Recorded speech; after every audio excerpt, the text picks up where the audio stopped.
The controversy surrounding Prince Harry's charity, Sentebale, erupted into the media, drawing both criticism and support.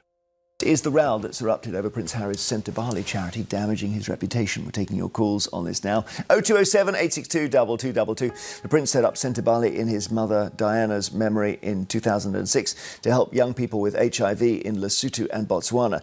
He quit as a patron of the charity on Tuesday last week, and you want to hear these words. It's quite extraordinary. The charity's chair, Dr. Sophie Chanduka, responded like this to his dramatic exit. At some point on Tuesday, Prince Harry authorized the release of a damaging piece of news to the outside world without informing me, or my country directors, or my executive director. That is an example of harassment and bullying at scale. And so if the world didn't want to believe that there's such a thing as bullying, this unleashing of the Sussex machine on me and the 540 employees at Sentebale who received this and have had to defend it. Well, by the way, when you say the Sussex machine, what are you talking about? The PR machine that supports Prince Harry's efforts. The only way we discovered of his decision was through the Sussex machine activating newspapers. While some voices on the Jeremy Vine show framed it as a crisis, others saw through the media's persistent pattern of targeting Harry. A key voice of reason, lawyer Paula Ron Adrian, highlighted an important truth. Lawyer and friend of the show, Paula Ron Adrian. Paula, do you think Prince Harry can weather this storm? I think he can weather this storm, and I think he should weather this storm. Whilst it's of course particularly unfortunate that these allegations are being made against him, we need to remember of course that the allegations are made not just against him but against the other trustees and of course the other patron of this amazing charity, which is Prince Seeiso of Lesotho. Just to give you some background, Jeremy, this charity was of course set up not only in memory of Princess Diana and the work that she did in relation to people who were suffering with HIV and AIDS, but also in relation to Prince Seiso's mother. So this is a charity that goes to the very heart of these two men who wanted to do good for the children of Lesotho in particular. Harry's name is magnetised, and any story about him is instantly twisted into a negative narrative. She reminded viewers that Sentebale was not just Harry's initiative. It was co-founded with Prince Seeiso of Lesotho and built in memory of both their mothers. This was not just a charity for Harry, it was a deeply personal mission. The claim that Harry's resignation had damaged the organisation was swiftly countered. If this was truly about charity, why had the focus shifted from the cause to a sensationalist attack on Harry? This was a moment when many saw the bias in the reporting. Paula's intervention was a turning point in the discussion. Do you think part of this then is to do with just Harry being magnetised in a way that seems to mean any story about Harry is a negative story? Absolutely, and that's what's so disappointing and frankly vulgar. What I don't want to do is in any way minimise or diminish what Dr. Chanduka is suggesting has happened to her. We all know how hard it is for survivors of bullying, particularly in the workplace, to step forward and to raise their allegations, to raise their grievances. And so I don't want to in any way do that. But let's be frank, if you put Prince Harry on screen, if you put Prince Harry in print, it's going to attract attention. And unfortunately, it's very negative attention, which may then sway or unfairly or unduly sway people's decision about what could have happened in these circumstances. She emphasised that while accusations of bullying should never be dismissed lightly, the focus on Harry was disproportionate.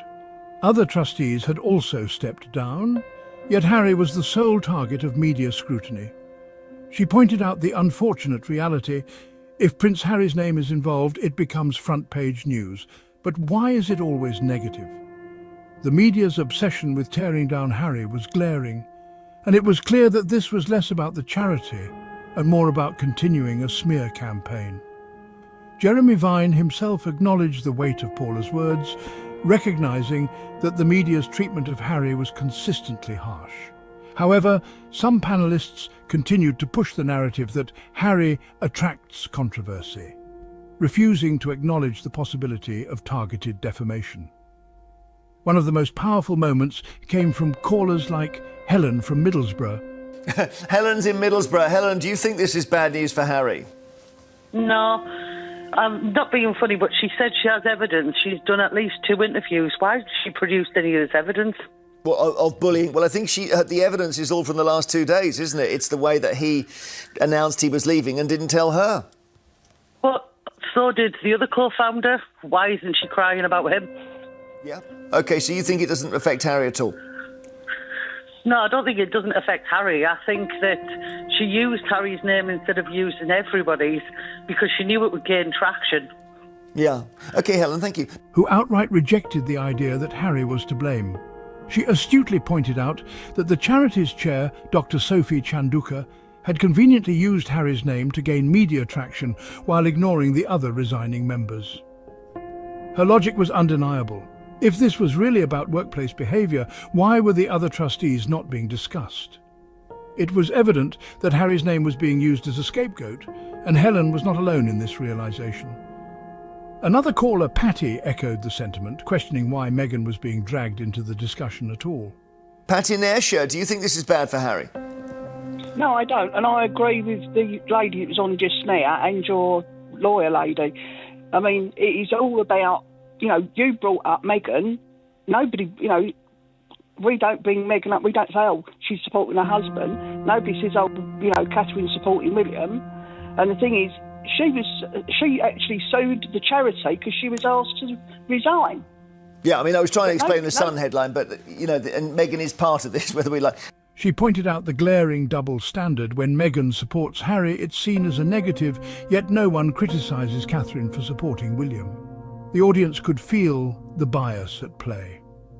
One of the most revealing moments came when Jeremy Vine made a dismissive comment about Meghan, saying, "And then his wife shows up." Paula immediately called this out, questioning why Meghan's presence at a charity event should be controversial at all.